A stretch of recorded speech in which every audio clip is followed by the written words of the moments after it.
British Columbia Institute of Technology acknowledges that our campuses are located on the unceded traditional territories of the Coast Salish nations of Musqueam, Squamish, and Tsleil-Waututh.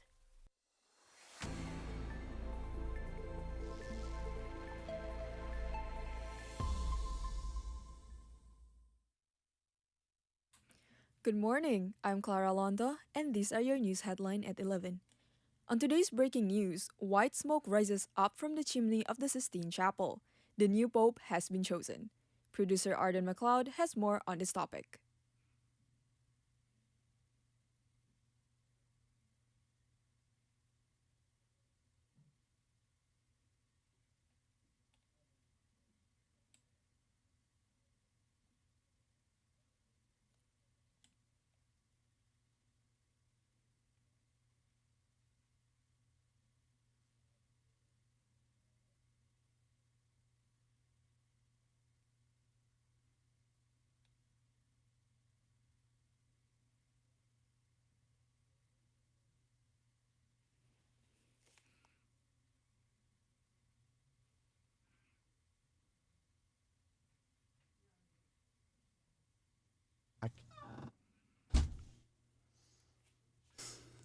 Later on, Gabrielle Rui will highlight Richmond's Reuse and Repair Cafe, where residents can donate or swap household items once a month. Back to you, Clara.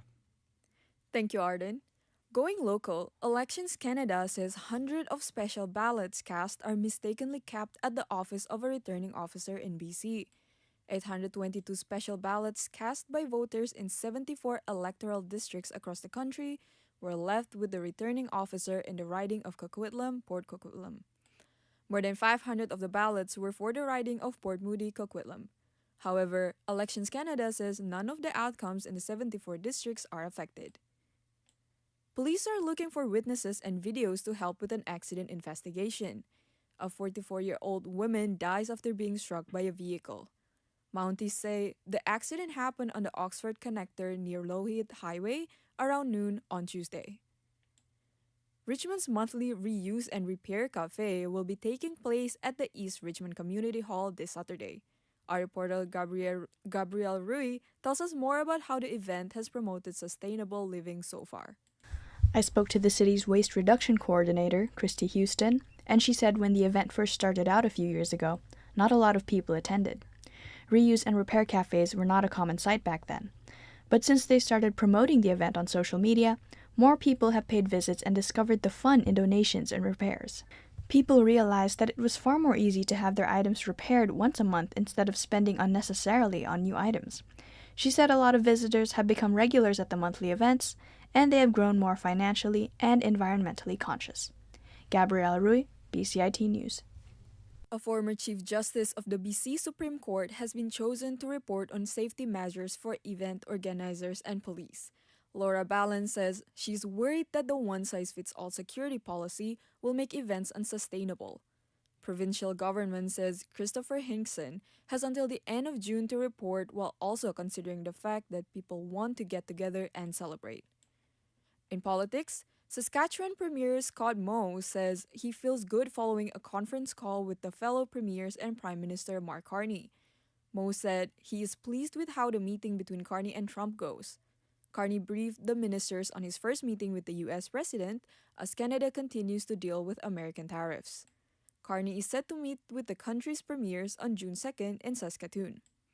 Going international, Russia and Ukraine have reported attacks on their forces after a 72-hour ceasefire called by President Vladimir Putin. Reporter Ian Pannell has more. It proposed it really to suit its own purposes because it's got this huge parade that's taking place. President Xi Jinping of China, amongst other world leaders, will be attending. And, of course, the last thing they want is air raid sirens going off and Ukrainian drone strikes at the same time. So they had suggested this. But for the Ukrainians and, indeed, for the United States, it just didn't go far enough. Ukraine's foreign minister called the ceasefire a farce after Russia violated its own ceasefire for the 734th time. In entertainment, British rock band The Who will perform one last time in North America. Today's weather will be mainly sunny with a high of 14. I'm Clara Lonto with your 11 a.m. news, and you're listening to BCIT's The Crow. Stay tuned for more on BCIT's 1680 The Crow.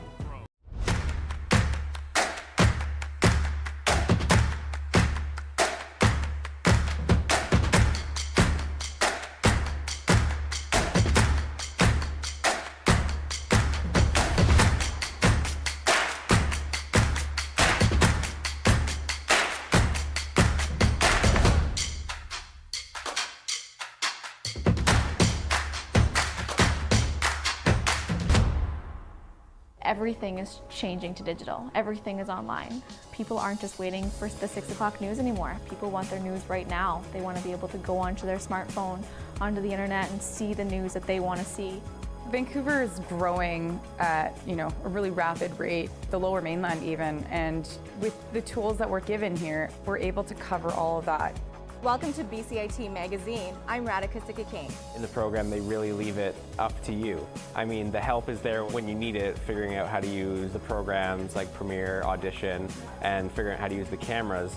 But it's up to you to sort of experiment and figure out what you can do when you go out in the field. They brought candles and flowers to remember the student who lost her life yesterday. Theresa May says the international community condemns Moscow. They really make sure that you know the basics and you are able to put out a quality product. I'm Brady Tretanero. And I'm Radhika Sikki-King. Thank you for tuning in to BCIT Magazine.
Good morning, I'm Emma Bolsner, and here are your sports headlines for 11:10.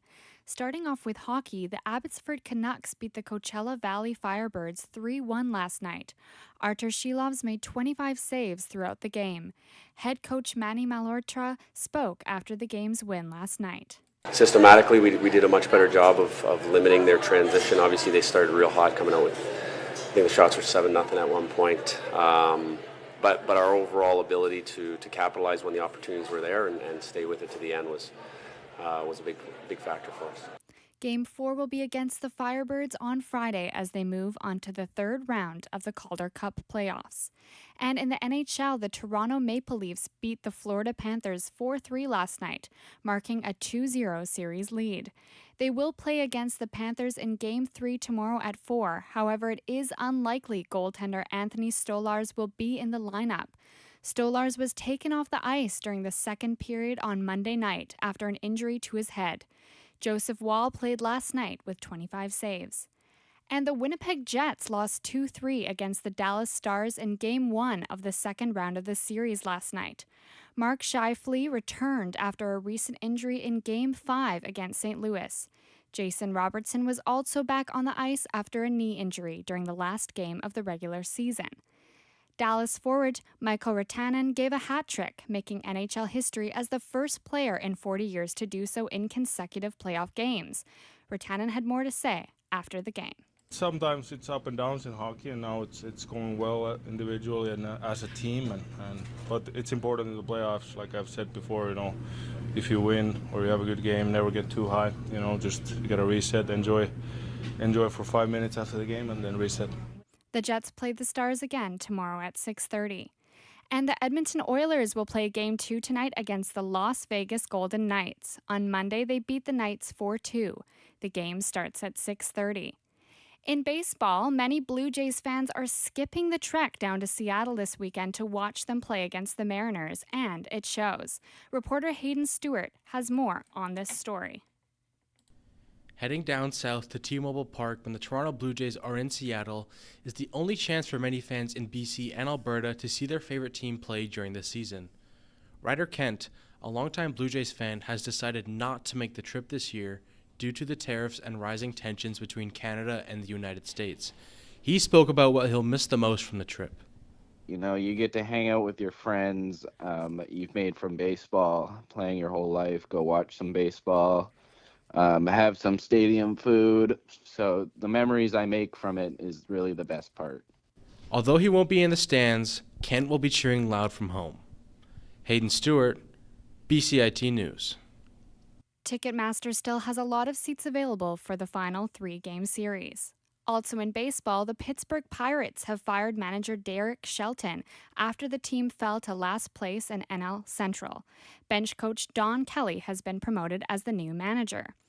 And in basketball, the New York Knicks beat the Boston Celtics 91-90 in a 2-0 lead last night. Mikal Bridges made his second straight game win, scoring 14 points in the fourth quarter. They will play against each other again on Saturday. And there has been an announcement in women's basketball. Sue Bird, 5-time Olympic gold medalist and 13-time WNBA All-Star, will now be the managing director of the women's national team. Bird will manage tournaments including the 2026 FIBA Women's World Cup and the 2028 Olympic Games in LA. And in Rome, Italian tennis star Jannik Sinner is returning to the Italian Open this week after a 3-month-long doping ban. In February, Sinner was banned from playing after testing positive for a substance called clostebol. He will play his first match on Saturday against Mariano Navone. And those are your sports headlines for 11:10. I'm Emma Bolsner for BCIT's The Crow. Thank you so much for tuning in.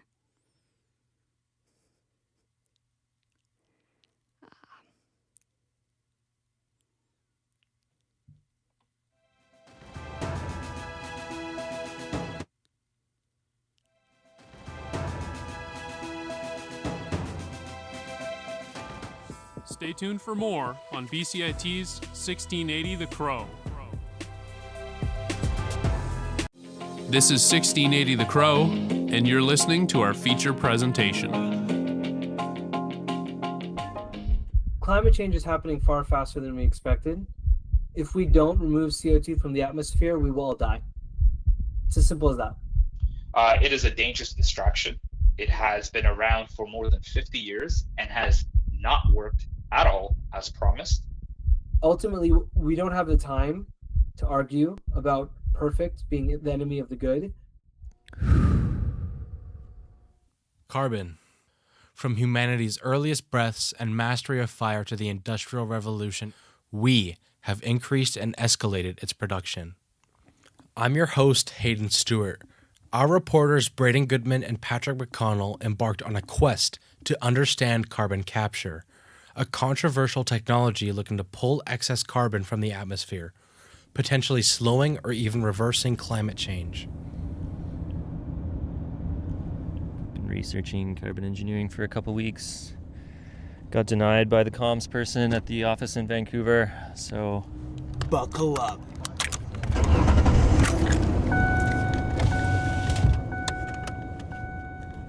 We're heading to the office and R&D facility in Squamish, BC. Beautiful sunny day. There are those who believe that the money, the infrastructure, the job opportunities that carbon engineering brings for Squamish is very beneficial. There it is. There's the facility. Are we going in? Let's go.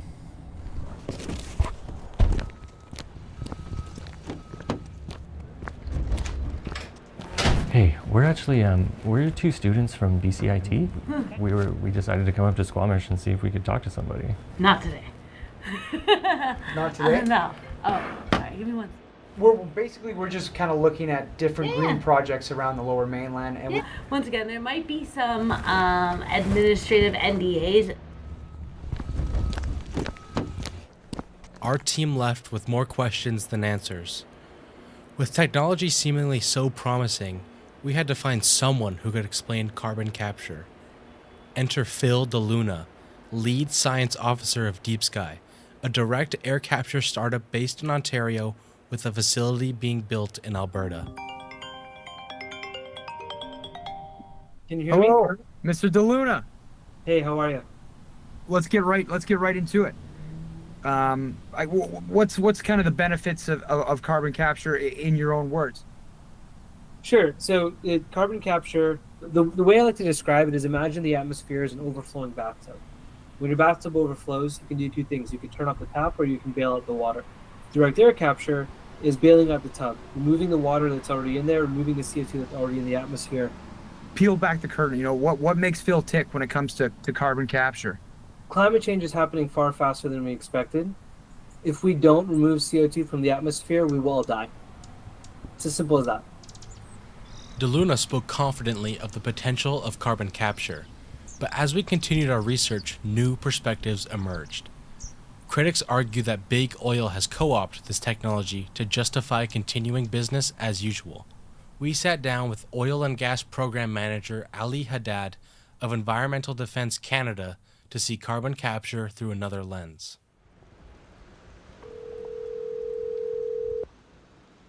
Hello, Ali speaking. I guess to begin, what are your thoughts on carbon capture? It is a dangerous distraction. It has been around for more than 50 years and has not worked at all as promised. The small amount that is captured is extremely dangerous to transport, and it's a very expensive technology. What was becoming clearer and clearer was carbon capture was big business.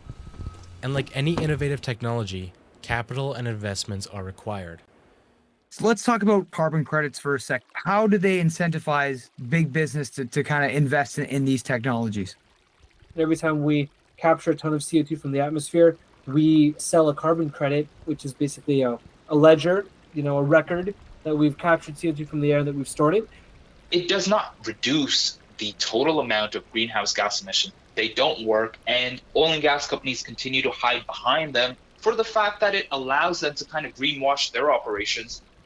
The carbon credit thing, it does seem like it enables emissions. For example, they're pre-selling carbon capture credits for a facility that's not even built. We don't actually know how well the technology works at scale. To be fair to that, when you build a condo, you pre-sell the condo 70% before you start building it, because you need the project financing in order to do it. So they're selling offtakes because that's how infrastructure gets built. these carbon credits, the offsetting, emissions is built on the idea that one entity or one organization, one company gets to continue polluting based on the idea that somewhere else in another location, greenhouse gas emissions are reducing. Our experts couldn't agree on a role of carbon capture towards a greener future. Ultimately, we don't have the time to argue about perfect being the enemy of the good. I just don't think there's any room for subsidizing failing technologies as a. This is 1680 The Crow, and you're listening to our feature presentation.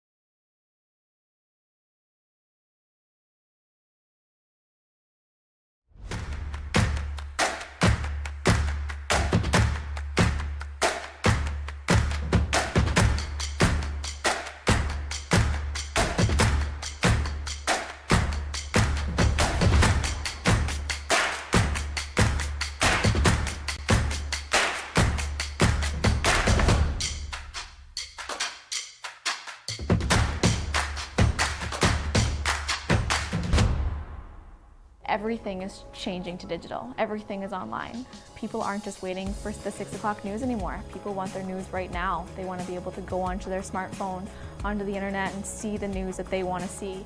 Vancouver is growing at, a really rapid rate, the Lower Mainland even, and with the tools that we're given here, we're able to cover all of that. Welcome to BCIT Magazine. I'm Radhika Sikki-King. In the program, they really leave it up to you. I mean, the help is there when you need it, figuring out how to use the programs like Premiere, Audition, and figuring out how to use the cameras. But it's up to you to sort of experiment and figure out what you can do when you go out in the field. They brought candles and flowers to remember the student who lost her life yesterday. Theresa May says the international community condemns Moscow. They really make sure that you know the basics and you are able to put out a quality product. I'm Brady Tretnero. And I'm Radhika Sikki-King. Thank you for tuning in to BCIT Magazine.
Everything is changing to digital. Everything is online.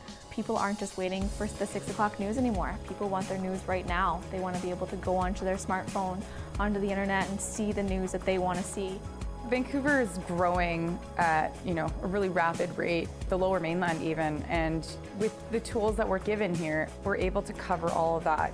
Welcome to BCIT Magazine. I'm Radhika Sikakane. In the program, they really leave it up to you. I mean, the help is there when you need it, figuring out how to use the programs like Premiere, Audition, and figuring out how to use the cameras. But it's up to you to sort of experiment and figure out what you can do when you go out in the field. They brought candles and flowers to remember the student who lost her life yesterday. Theresa May says the international community condemns Moscow. They really make sure that you know the basics and you are able to put out a quality product. I'm Brady Tretnero. And I'm Radhika Sikakane. Thank you for tuning in to BCIT Magazine.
Hello, I'm Bahar Garian, and this is your News 1130 cast.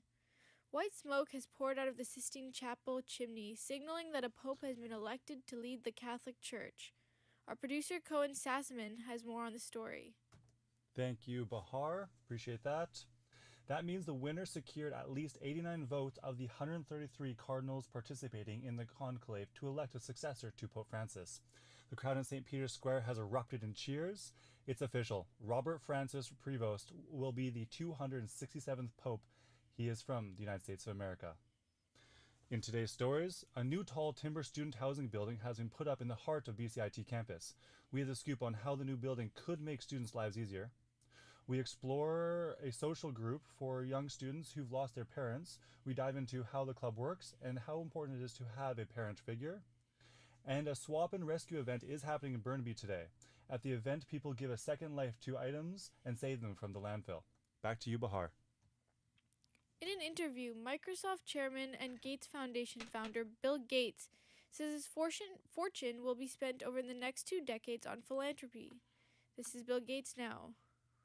We've decided that we'll take all the resources, both in the foundation and what I have that will be given to the foundation, and spend that over the next 20 years. The number of Americans applying for unemployment benefits fell last week. This came after the widespread uncertainty about U.S. President Donald Trump's tariffs. Federal Reserve Chair Jerome Powell says the risk of both higher unemployment and inflation have risen, an unusual combination that complicates the central bank's dual mandate of controlling prices and keeping unemployment low. ABC's Jim Ryan has more. Weekly unemployment claims beat the consensus in the week ending May 3rd, with 228,000 claims submitted.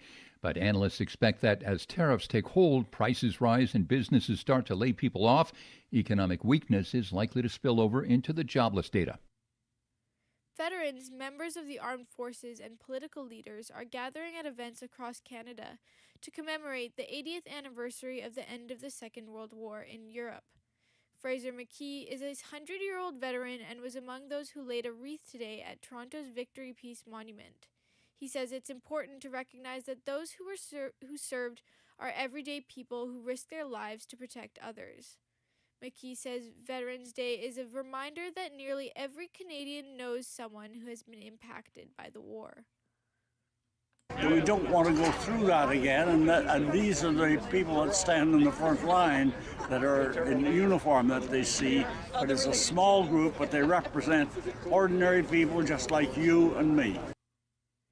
The family of a pilot who died during the Second World War was after his plane crashed in the UK, wants his last act to be recognized by the Canadian government.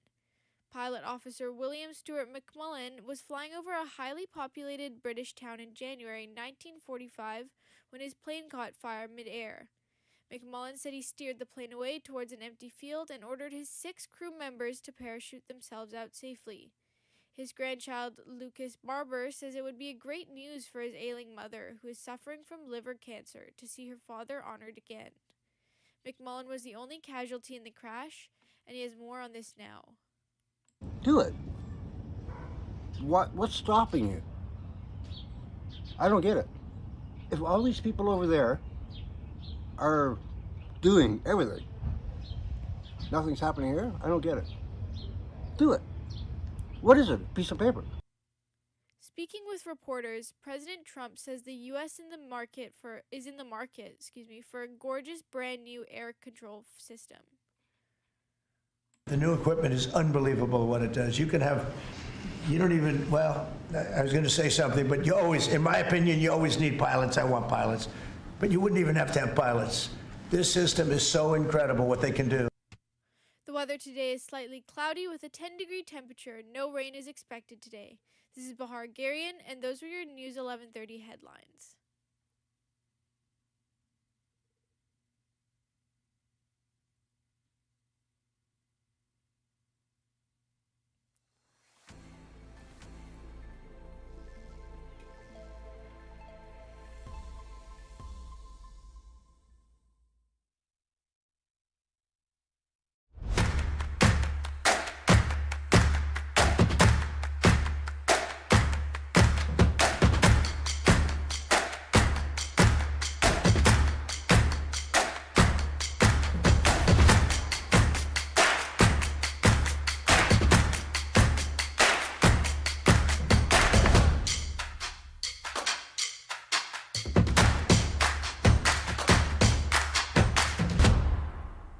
Everything is changing to digital. Everything is online. People aren't just waiting for the 6 o'clock news anymore. People want their news right now. They want to be able to go onto their smartphone, onto the internet, and see the news that they want to see. Vancouver is growing at, a really rapid rate, the Lower Mainland even, and with the tools that we're given here, we're able to cover all of that. Welcome to BCIT Magazine. I'm Radhika Sikki-King. In the program, they really leave it up to you. I mean, the help is there when you need it, figuring out how to use the programs like Premiere, Audition, and figuring out how to use the cameras. But it's up to you to sort of experiment and figure out what you can do when you go out in the field. They brought candles and flowers to remember the student who lost her life yesterday. Theresa May says the international community condemns Moscow. They really make sure that you know the basics and you are able to put out a quality product. I'm Brady Tretanero. And I'm Radhika Sikki-King. Thank you for tuning in to BCIT Magazine.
Good morning. Welcome to BCIT's The Crow. I'm Graciela Cruz Flores, and these are your sports headlines at 11:40. With our local sports, the Vancouver Bandits are ready for another basketball season. And before their season opener, the Bandits are starting with a new pair of 6'9" forwards from Surrey. The newest signee, Mad Jock Gum, was added to the training camp after a 5-year university career with Wilfred Laurier Golden Hawks in Waterloo, Ontario. In high school, Gum played for Burn Creek Secondary in Burnaby, where he helped the Bulldogs to a second-place finish in 2018 for the BC AAA Basketball Provincial Championship. And in March, James Karnick was signed. Karnick has been one of the CEBL's top powerful forwards. According to the Bandits press release, it was thanks to his thunderous dunks and tenacious defensive presence. The Bandits season starts on the road to Saskatoon against the Saskatchewan Rattlers May 15th. Home opener will be Thursday, May 22nd. The UBC Thunderbirds baseball team is coming off an incredible season. Our reporter Thomas Adams has more on what's next for these athletes. Canadians have never had the biggest presence in Major League Baseball. However, this is not going to stop UBC's local players from making a name for themselves. With the team's success this season, some of these Canadian stars are being scouted by Major League teams. Head coach Chris Pritchett touches on players' focus leading up to the MLB draft. We just try to keep our guys focused on what they're doing to give them the best chance of getting drafted and try not to worry about other people's evaluation, things like that might detract from their performance. So that's kind of where we're focused, but I certainly wouldn't be surprised to see a couple of guys' names called. With many players on the Thunderbirds excelling this season, they are looking to become valuable pieces to Major League organizations. Thomas Adams, BCIT News. Moving on to the NHL playoffs, the Toronto Maple Leafs are continuing an amazing run for the Stanley Cup Finals. Head coach Craig Berube says he's impressed with how the team has done so far throughout the season. In their 8 games this playoffs, the Toronto Maple Leafs are 6-2. The Leafs will be on the road to Florida this Friday for Game 3 and 4, hopeful to maintain their series lead against the Florida Panthers. The Anaheim Ducks have hired Joel Quenneville as their new head coach. Quenneville is returning to the NHL after their first coaching job since the resignation from the Florida Panthers 3.5 years ago. Ducks general manager Pat Verbeek called the move a major step forward in their process of being a playoff contender next season. Quenneville has plenty of experience with getting teams playoff ready. In his 22 seasons, Quenneville has made 20 Stanley Cup playoff appearances. For U.S. women's basketball, 5-time Olympic gold medalist Sue Bird was named the first ever managing director of the USA basketball women's national team. And in an interview, Bird says being a retired player will give her a unique perspective with this new position. Yeah, like I said, I think it's just that unique perspective. I've been in the trenches, right? I know what it's like to have to put together a team from the player's perspective, but put together a team and make it fit, make it work under, I played in 5 Olympics for 4 different coaches. Right. And, there's a lot of chemistry that you got to get going. Mm-hmm. So now that I'm on this side, I think I can really bring that to the table for sure. Bird has won 11 international medals, making her the most decorated athlete in FIBA history. And moving on to soccer, the Vancouver Whitecaps are hoping to continue their win streak this upcoming Sunday. The Whitecaps are set to face off LAFC at BC Place Stadium in Sunday afternoon. Under head coach Jesper Sorensen, this team has flourished. The Whitecaps have been top of the table since the start of the season, with striker Brian White leading the team in goals. And in Spain, after a disappointing loss in the UEFA Champions League against Inter Milan, FC Barcelona is facing yet another crucial match against the rivals Real Madrid this weekend. Barcelona is looking to add another extra 3 points to their already 4-point lead over Madrid to secure the La Liga championship. This could be the most intense Clásico this season. Thank you for tuning in. This has been your sports headlines at 11:40. I'm Graciela Cruz Flores at BCIT's The Crow.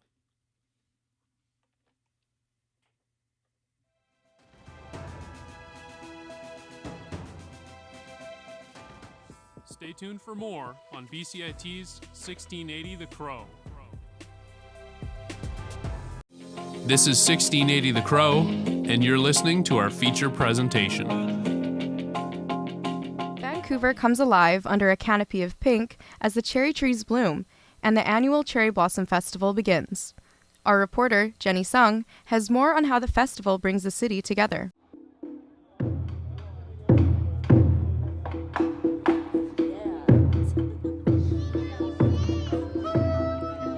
Soft pink petals drift through the air as Vancouver's iconic cherry blossoms transform the city into a living work of art. And the Cherry Blossom Festival isn't just a celebration of nature. It's a stage that community builder Linda Poole created for artists, musicians, and performers to share their work with the community. The idea came about from her 13 years living abroad. Well, I was far away in a place called Haiti, and I got to know the Japanese ambassador, and he told me about sakura festivals. And I'm from Alberta. I love the cherry blossoms here that we didn't have in Alberta. And I thought, wow, whenever I get back to Vancouver, I'm going to try and start a cherry blossom festival for my city. So that's what I did 20 years ago.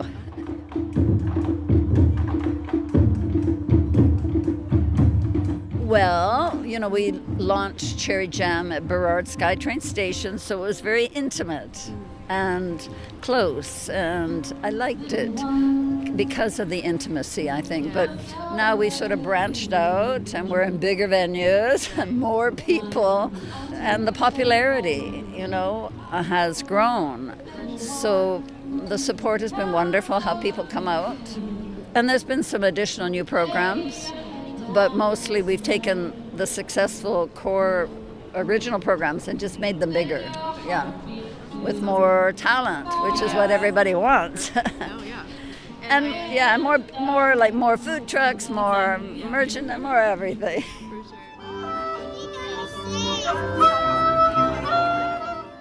Because after our winters that are just rain and everything looks dead, when the cherry blossom comes, we all come alive. And so it really is a unifying community event, more than any other cultural event in the city. And the opportunities for more talent, because we've got so much talent, but we need more opportunities to showcase them. So I think we can be a good contributor to that. One artist the festival has highlighted is a Japanese artist, Kaori Kasai, also known as Sleepless Cow. Here is the David Lam Park, and we are doing Cherry Blossom Festival and the big picnics. In Japan, we call hanami, as under the cherry blossom, we put the picnic mat and the atmosphere, and then we get together, people get together, and we have a big picnic party, that kind of thing. So that's the theme. And I also selling my art here. I'm Sleepless Cow, that's the artist's name. I'm an illustrator, originally from Japan. I create the cards, prints, bags, and other things. I also collaborate illustration to different community art projects. I think it's the third year for me. But I also play sanshin, that's Okinawan banjo, on the stage.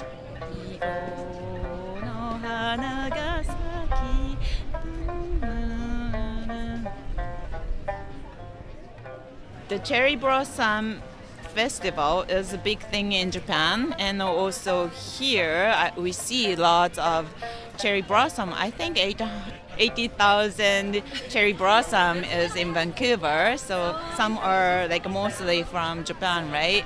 So connect with Japan and here Vancouver, and the people get together and appreciate this beauty of the nature.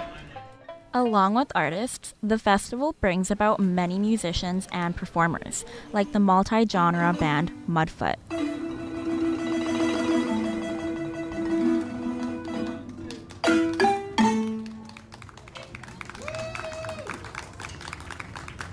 Thank you so much. Hello, how you all doing?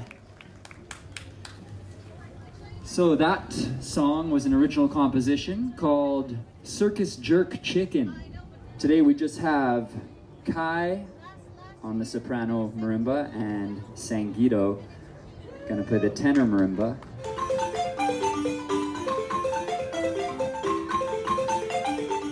So my name's Kai Buchanan. I've been playing marimba with Sangeeto and a few of the other guys for 20 plus years now. Started with, a little community band and it's kind of grown from there. I'm a civil engineer by day, musician by night. My name's Sangeeto Bigelow. I started on hand percussion and drums, Afro, Cuban, and West African drumming, and I teach music to all ages, from adult private lessons on guitar and percussion to youth group classes on marimba, like the music we played today. So I love music. It is a passion. It's also a job. These marimbas are from Zimbabwe, Zimbabwean style. So we thought we could take it away with a contemporary Zimbabwean song called Rosalina Soda.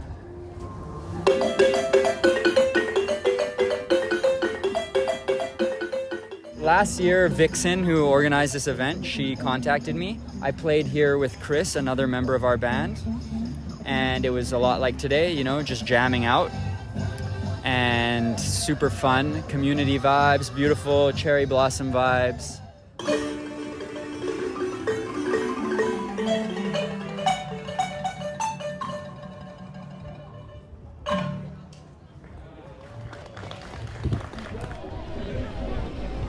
Whether it's an artist capturing the essence of the blossoms or a musician playing beneath the petals, this festival is proving that spring is the perfect time for creativity to blossom, and Linda Poole plans to make her festival flourish even more.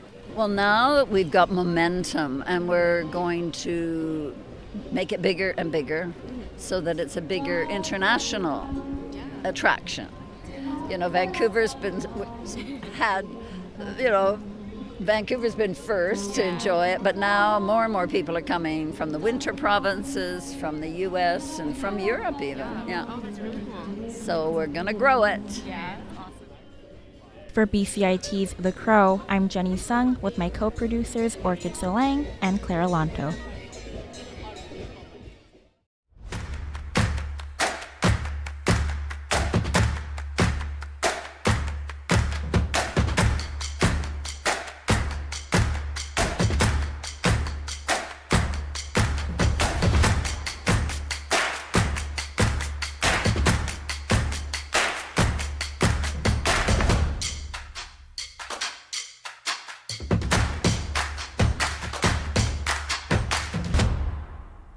Everything is changing to digital. Everything is online.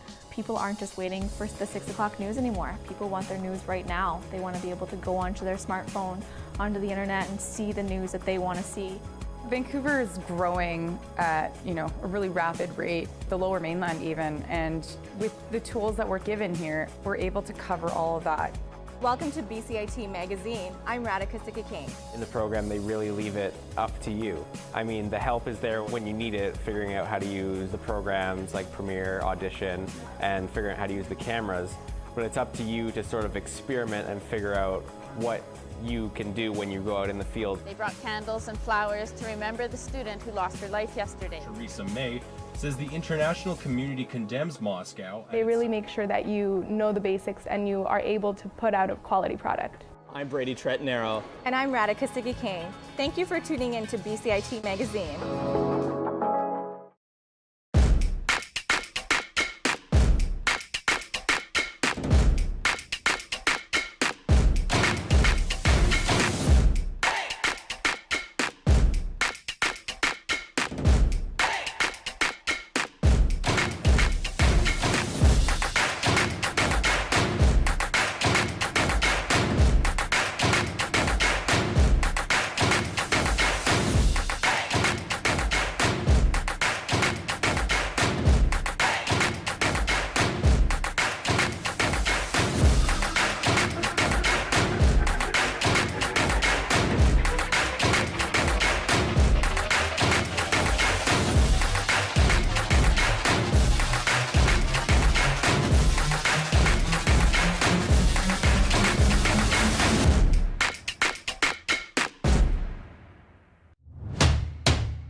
Everything is changing to digital. Everything is online. People aren't just waiting for the 6 o'clock news anymore. People want their news right now. They want to be able to go onto their smartphone, onto the internet, and see the news that they want to see.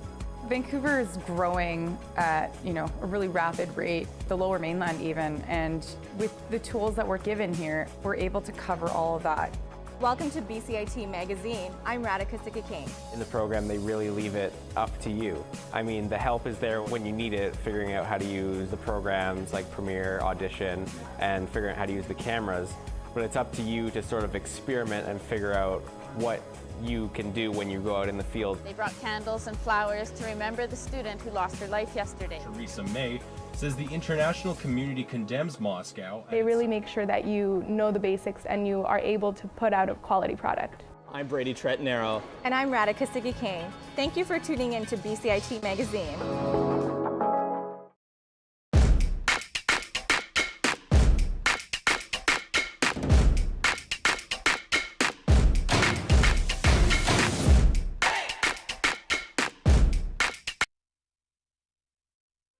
The British Columbia Institute of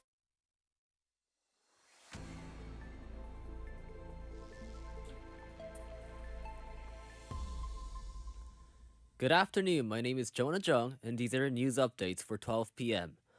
More than a week after Lapu-Lapu Festival tragedy, the Filipino community is asking for a community center for its members. Filipino BC says it aims to provide affordable housing, museums, sports facilities, and more to its members. The organization says despite being the third largest community group in the province, there is a lack of community spaces. To support the Filipino community that has been affected by the tragedy, the Filipino BC is accepting donations. The May Days festivals in Port Coquitlam is coming to an end, as many prepare for the final party on May 10th. Reporter James Go has more on what to expect on the final day. The city of Port Coquitlam has been celebrating May Days since 1923. The weekend-long festival is a way for people to get out and enjoy the warm weather. Opening day events on May 4th saw a mix of original traditions and new additions. Maypole dancing and crowning of a so-called May Queen are just some of the traditions that have started throughout its history. The festival ends on May 10th with a large party outside the Port Coquitlam Community Center, which the city has dubbed the biggest party in POCO. James Ngo, BCIT News. Mental Health Week is from May 5th to 11th. Reporter Hayden Stewart has more on the significance of the week. For many people, mental health can be a long battle. Many suffer in silence due to the stigma around the subject. This week is supposed to bring awareness to the struggles people go through and to make people comfortable about speaking up. Rita Batra, a therapist in BC, spoke on what the week means to her. As a therapist, it's quite powerful reminder for me to why I chose this path. I think it's a week to just to pause, maybe to honor the emotional journeys that people are going through, often in silence. Mental health is not just a week-long issue. Resources like the Canadian Mental Health Association are available to everyone year-round. Hayden Stewart, BCIT News. Next is the national news. 8 years ago today, the Nazis surrendered themselves to the Allies. The family of the pilot who saved lives during the World War II is asking the federal government to honor the man. Pilot William Stewart flew the bomber plane away from a highly populated British town after the plane got caught on fire. He saved 6 crew members and countless lives during the war. Loring Barber in UK, the pilot's grandson, says Stewart should be recognized as his cancer-fighting mother wants her father to be recognized. So he told all his crew to bail. They bailed and he tried to land the plane, but he'd come up short because the wing burnt off. And he crashed into a barn. Lola McFoy, a parliament member of Darlington where the plane had crashed, has asked Ottawa to recognize the pilot as the 80th anniversary of Victory in Europe Day nears.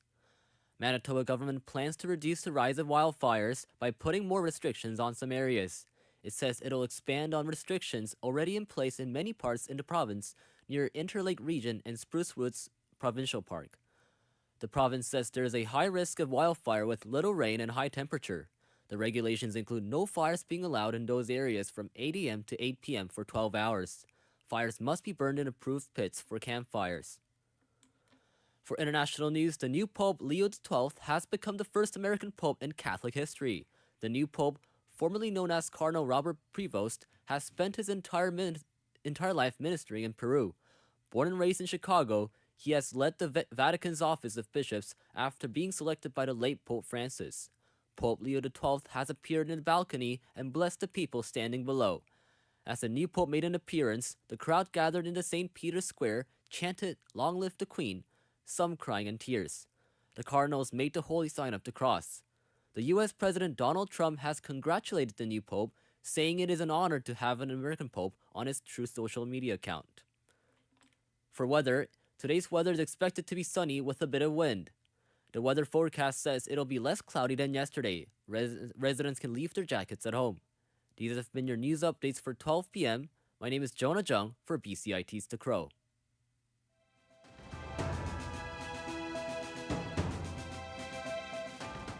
Stay tuned for more on BCIT's 1680 The Crow.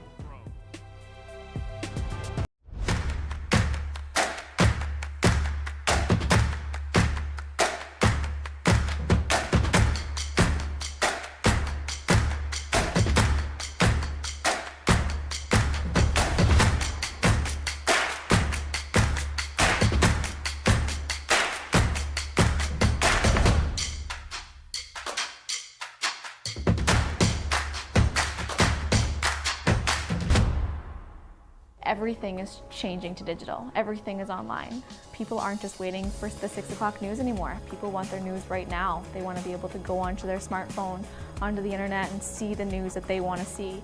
Vancouver is growing at, a really rapid rate, the Lower Mainland even, and with the tools that we're given here, we're able to cover all of that.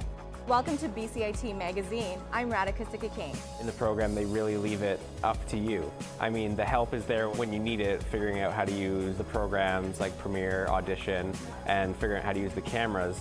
But it's up to you to sort of experiment and figure out what you can do when you go out in the field. They brought candles and flowers to remember the student who lost her life yesterday. Theresa May says the international community condemns Moscow. They really make sure that you know the basics and you are able to put out a quality product. I'm Brady Trettenaro. And I'm Radhika Sikki-King. Thank you for tuning in to BCIT Magazine.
Welcome in to BCIT's The Crow. I'm Elijah Ford, and this is your 12:10 Sports Update. The Abbotsford Canucks took a commanding 2-1 series lead in their best-of-5 second-round playoff series against the Coachella Valley Firebirds. The Canucks started out slow, getting outshot 8-0 in the first 17 minutes until forward Nate Smith scored on the Canucks' first shot on goal, which helped spark their big win. Stellar play throughout the night by goaltender Artis Seelovs kept the Firebirds at bay despite multiple pushes late in the game. Seelovs finished with 25 saves as the Canucks held on to the lead to win 3-1. Game 4 takes place on Friday in Abbotsford. The Toronto Blue Jays fell 5-4 last night against the LA Angels to lose their 4th straight game. The Blue Jays held a 4-2 lead going into the 9th inning, but it wasn't enough as the Angels were able to load the bases with no outs.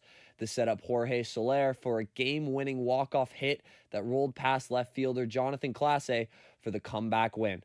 The Blue Jays play the Angels once again tonight. The first pitch is scheduled for 6:38. Staying in baseball, the Pittsburgh Pirates have announced the firing of manager Derek Shelton following a rocky opening month of the season that saw Pittsburgh quickly slip into last place in the NL Central. General manager Ben Cherington made the announcement Thursday. Bench coach Don Kelly will take over for Sheldon. The decision comes with Pittsburgh riding a 7-game losing streak that saw its record fall to 12-26. Sheldon, hired by Cherington in November of 2019 as part of a franchise-wide reset by owner Bob Nutting, went 306 and 440 in 5+ seasons with the Pirates. Moving to hockey, Dallas Stars forward Mikko Rantanen continued his historic hot streak with a natural hat trick in one period. He became the first player ever with 2 3-goal periods in the same playoff run, doing it in back-to-back games. He also became just the 3rd player ever to score back-to-back hat tricks in the playoffs and the first since 1985. Jay Ottinger stopped 30 shots for the Stars as they beat the Winnipeg Jets 3-2. Game 2 of the best-of-7 series is Friday night in Winnipeg. Later that night, the Toronto Maple Leafs held on for a 4-3 win over the Florida Panthers in Game 2 of their second-round series.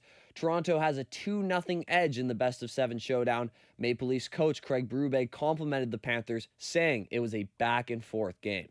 You know, the way they play, they're quick and they do things quick, and they don't give you room, and you know, if things don't get behind them, then they're going the other way, you know.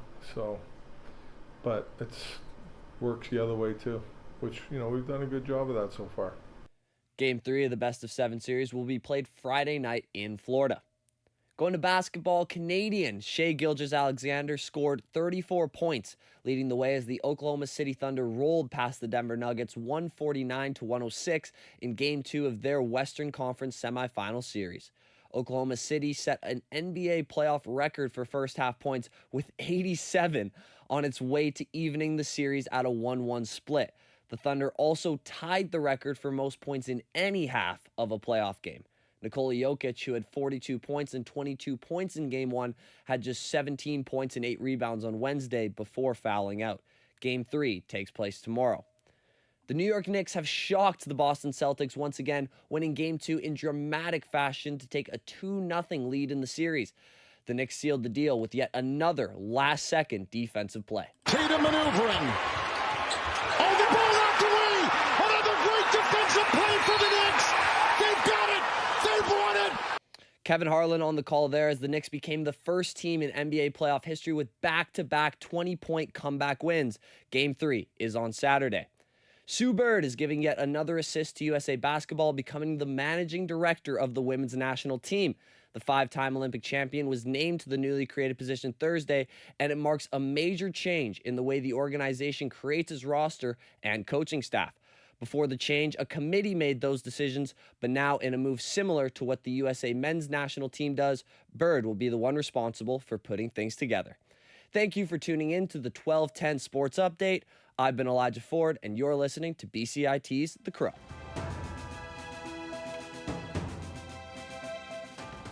Stay tuned for more on BCIT's 1680 The Crow. This is 1680 The Crow, and you're listening to our feature presentation. It's easy to forget what flows beneath our feet, But across the creeks and rivers of the North Shore, something important is happening. Not in city halls or skyscrapers, but in forest streams and quiet hatcheries. Volunteers of all ages are helping restore the salmon cycle, one gravel bed, one bucket, one classroom at a time. Our narrator, Quinlan Curry, takes us to the banks of Nelson Creek, where the work is slow, steady, and deeply hopeful. Here's Return to the Creek. Tucked into the forested edge of West Vancouver, quiet restoration is unfolding. There are no headlines, no crowds, but beneath the trees and beside cold, clear water, a group of volunteers is helping salmon return home. Their work is deliberate, quiet, sometimes tedious, but it's work that matters. Keith Moger is one of the many volunteers at the hatchery, a fisherman turned streamkeeper. After retiring, he was recruited by a friend. Now he spends his time here alongside his wife, Jan. My name's Keith Moger. I've been a volunteer with Streamkeepers since 2017. I got into it through a colleague of mine who was a past president and decided that he'd recruit me once I retired, so here I am. Keith understands the toll human activity has taken on salmon. For him, this work is a way to give back. If you're a fisherman, there's an opportunity to put back, and particularly when you've got endangered species, it's nice to have the opportunity to do your bit to help them get back into the position that they were before. His partner in this work is also his partner in life. Jan Moger, Keith's wife, is a longtime volunteer and a leader at the hatchery. She didn't expect to end up here. Not at first.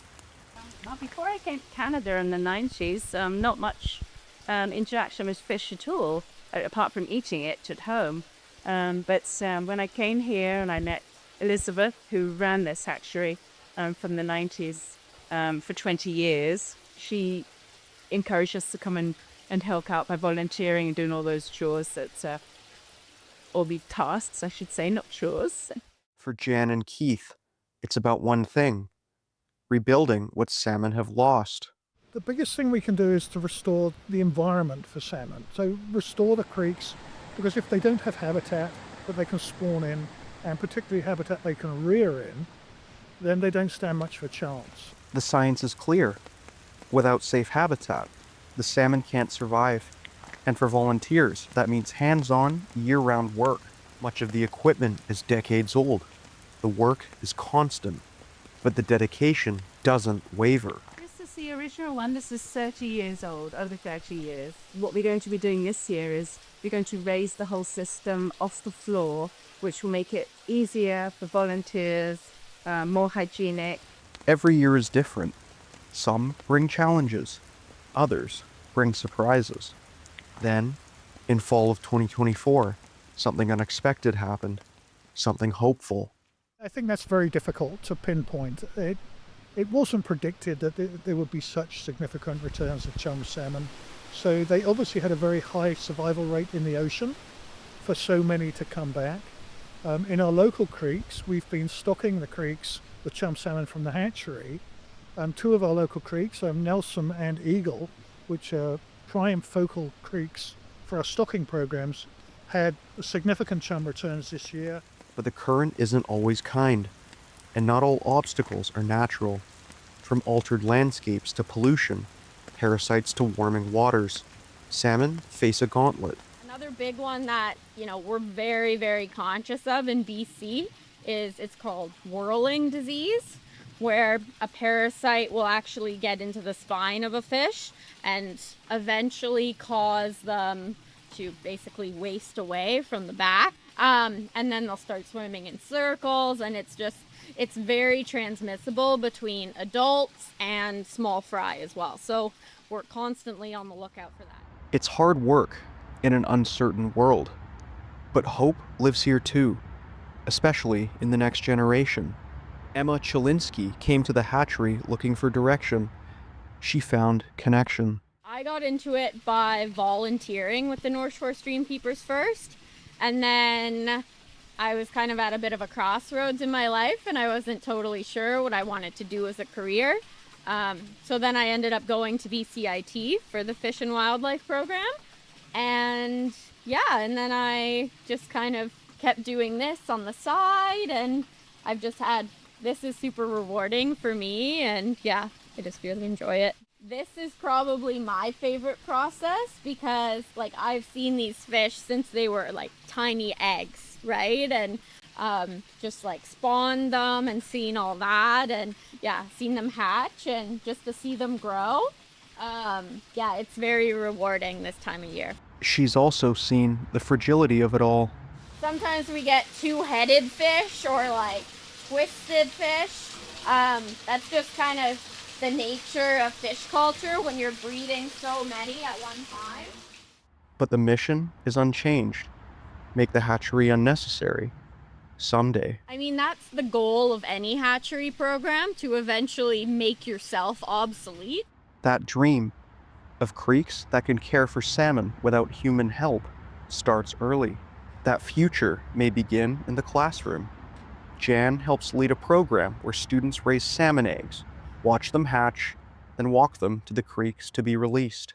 Our local schools in the primary years have an aquarium in the classroom and are given about 50 eggs to raise. So many schools across the North Shore are doing that. And they go down with their teachers and release them into their local creek.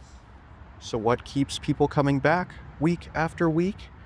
The answers are personal and powerful. It's very interesting work. I mean, people really seem to enjoy being associated with it. So, yeah, we get every age group from 5 to 80 here. So it's a very peaceful environment. I mean, our volunteers volunteer for all sorts of reasons. They want to help salmon. They want to have a bit of personal meditation space, healthy walk up the hill. It encompasses a lot of like positive. I had no idea about so many of these processes before I started. So it's, you really feel connected in a way. Not to get hippie, but yeah, you just feel really connected and you feel part of something bigger. Salmon remember where they came from. And now, because of people like Keith, Jan, and Emma, the creeks are remembering too. They're flowing again and carrying life forward because someone cared enough to make it happen. This documentary was produced as part of the Broadcast and Online Journalism program at BCIT. A huge thank you to my project partners, Sandro and Emma. Your hard work, passion, and creativity made this story possible. Thanks for listening to Return to the Creek. I'm Quinlan Curry, and you're listening to BCIT's The Crow.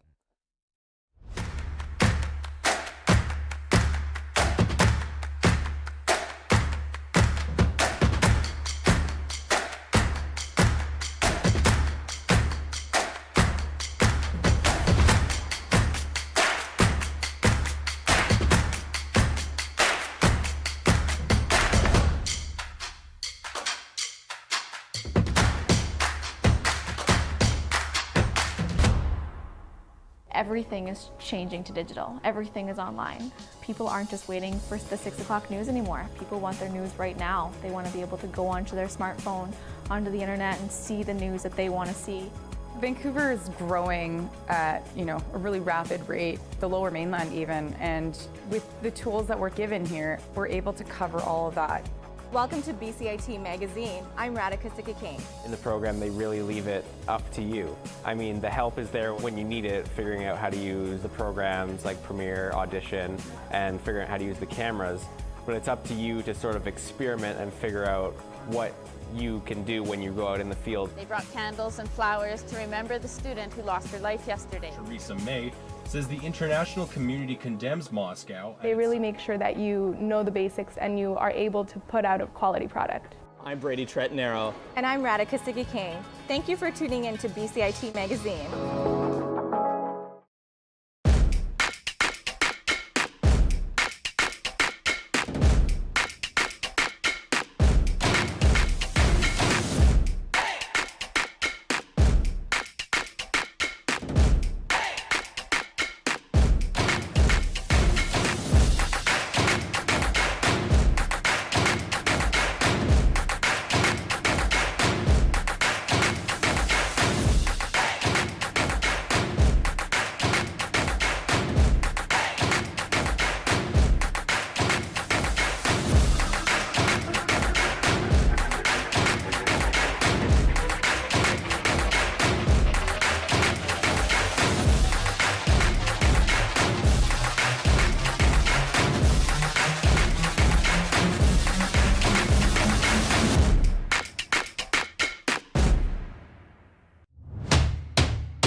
Everything is changing to digital. Everything is online. People aren't just waiting for the 6 o'clock news anymore. People want their news right now. They want to be able to go onto their smartphone, onto the internet, and see the news that they want to see. Vancouver is growing at, a really rapid rate, the lower mainland even, and with the tools that we're given here, we're able to cover all of that. Welcome to BCIT Magazine. I'm Radhika King. In the program, they really leave it up to you. I mean, the help is there when you need it, figuring out how to use the programs like Premiere, Audition, and figuring out how to use the cameras. But it's up to you to sort of experiment and figure out what you can do when you go out in the field. They brought candles and flowers.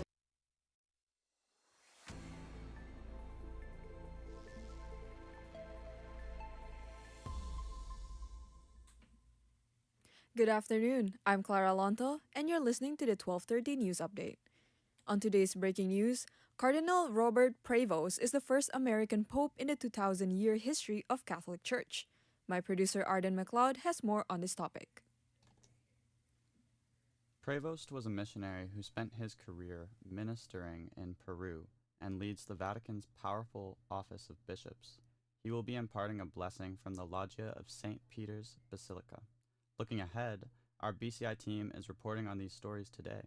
As the world welcomes the new pope, Braden Goodman will find out more on the impact of this decision by chatting to a father from a local church, Our Lady of Sorrows Parish.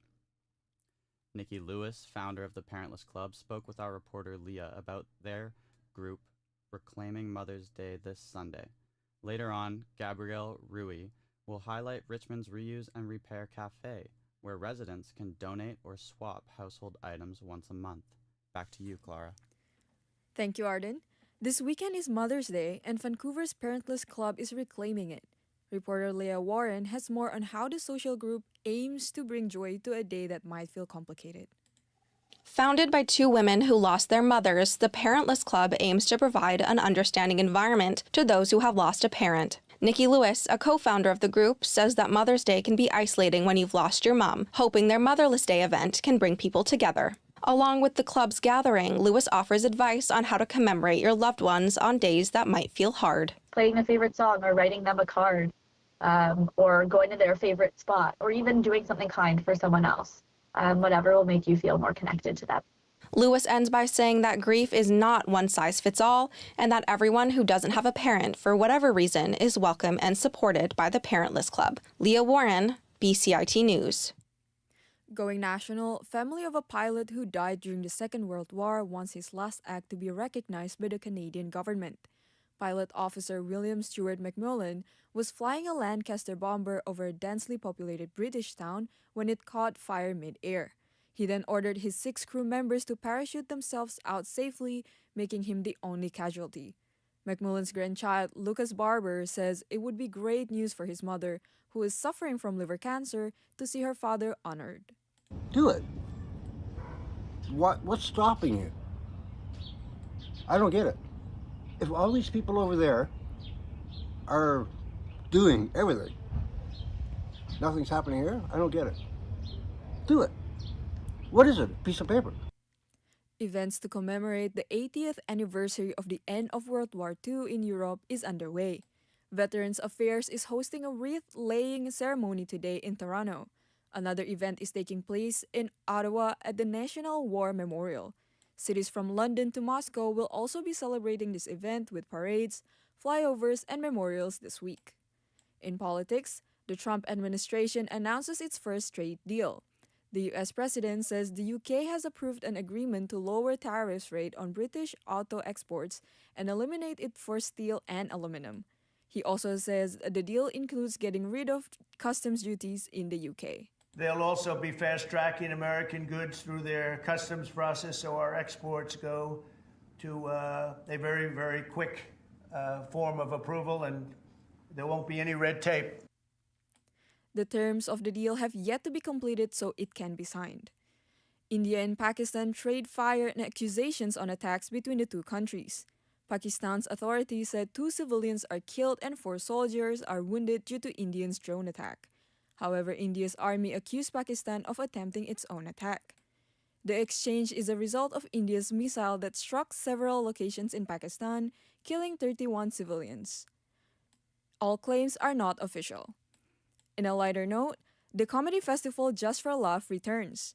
JFL President and CEO Sylvain Parent-Bedard says this year's festival will have something for everyone. JFL is set to run from July 16 to 27 and tickets are going on sale May 12. Today's weather will be mainly cloudy with a high of 14 and low of 9. I'm Clara Lonto with your 12:30 news and you're listening to BCIT's The Crow.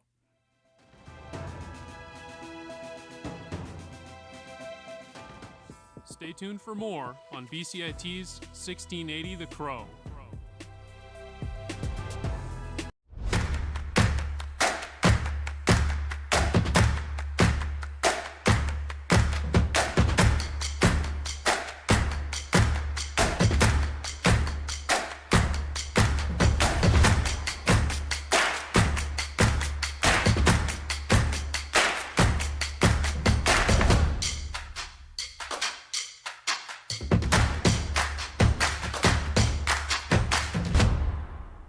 Everything is changing to digital. Everything is online.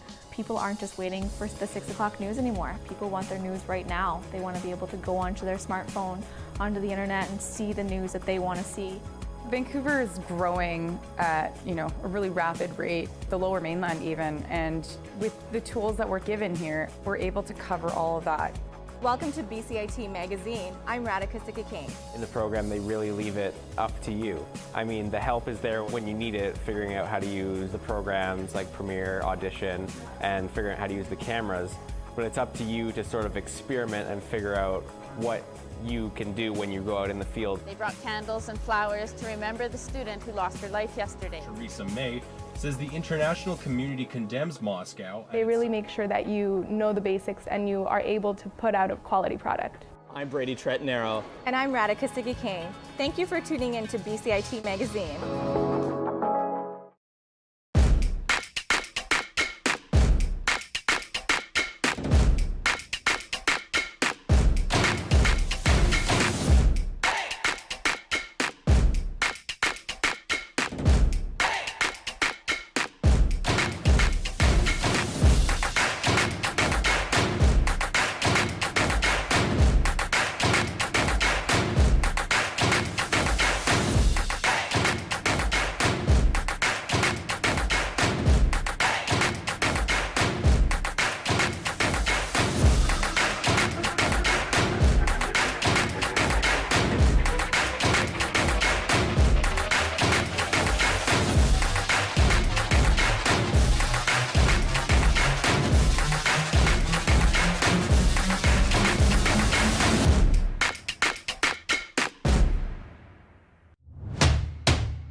Good afternoon. I'm Emma Bolsner, and here are your sports headlines for 1240.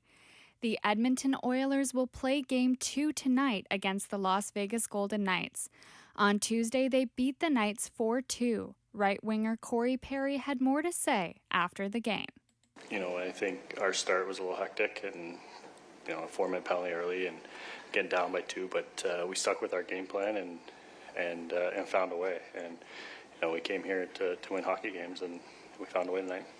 The Oilers are still in a good place to potentially win the Stanley Cup this year. The Toronto Maple Leafs beat the Florida Panthers 4-3 last night, marking a 2-0 series lead. They will play against the Panthers in Game 3 tomorrow at 4. However, it is unlikely goaltender Anthony Stolarz will be in the lineup. Stolarz was taken off the ice during the second period on Monday night after an injury to his head. Joseph Wall played last night with 25 saves. Sidney Crosby and Nathan MacKinnon are set to play Team Canada at the Ice Hockey World Championships tomorrow after 10 years. The two are friends and neighbors in Halifax and were on the same team at the 2015 Olympics, winning gold. The championship takes place in Sweden and Denmark. And Toronto Scepters forward Julia Gosling is still on a high after scoring twice at last night's PWHL game against Minnesota Frost. Yeah, it was really exciting, and it's my first 5-on-5 goal, but definitely just the way we were playing and the way our lines were changing, I think it just put me in a great spot to get that opportunity and then just use my shot, so it was just super fun to get that done at home. The Scepters play again tomorrow against Minnesota at 7. And in football, Football Canada named Paul LaPolice, former CFL coach, as the head coach of the men's national flag football team today. LaPolice has been coaching for over 20 years and worked as a football analyst for TSN. Rachel Lazard has also been appointed as head coach for Canada's senior women's squad. She has been a player and coach for the national women's program for almost 30 years and will lead Canada in the 2025 World Games in China. Canada's men's team did not make it to the World Games. And just announced, Joel Quenneville will be the head coach for the Anaheim Ducks. This is his first coaching job since leaving the Florida Panthers a few years ago. He has had plenty of experience also working with teams like St. Louis, Colorado, Chicago, and Florida. In baseball, many Blue Jays fans are boycotting the States this weekend to watch the Jays play against the Mariners. Ticketmaster still has a lot of seats available for the final 3-game series in Seattle. The recent tariffs and continued tensions between Canada and the U.S. have many Canadians not wanting to travel to the States. The series will take place from May 9th until May 11th. Also in baseball, the Pittsburgh Pirates have fired manager Derek Shelton after the team fell to last place in NL Central. Bench coach Don Kelly has been promoted as the new manager. The Pirates had a 7-game losing streak and have not made it into the playoffs since 2015. Shelton was hired back in 2019. And in local basketball, the Vancouver Bandits start their preseason tonight against the Sikh Warriors. There are 2 local Surrey players on the team, and this is the 5th year the team has qualified for the Canadian Elite Basketball League.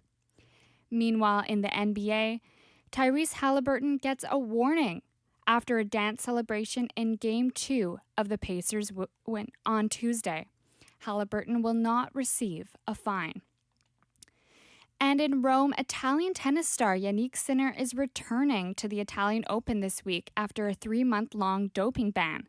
In February, Sinner was banned from playing after testing positive for a substance called clostebol. He spoke at a recent press conference saying he's happy to start playing again. He will play his first match on Saturday against Mariano Navone. And those are your sports headlines. I'm Emma Bolsner for BCIT's The Crow. Stay tuned for more on BCIT's 1680 The Crow. This is 1680 The Crow, and you're listening to our feature presentation.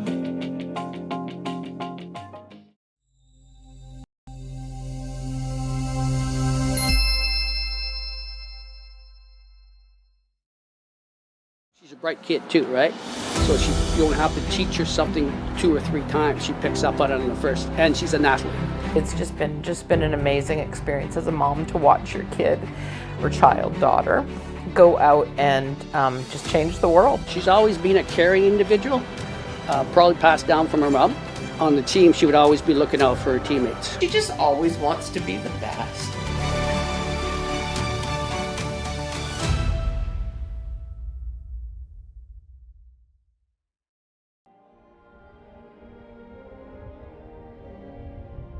Representing It's easy to forget what flows beneath our feet, but across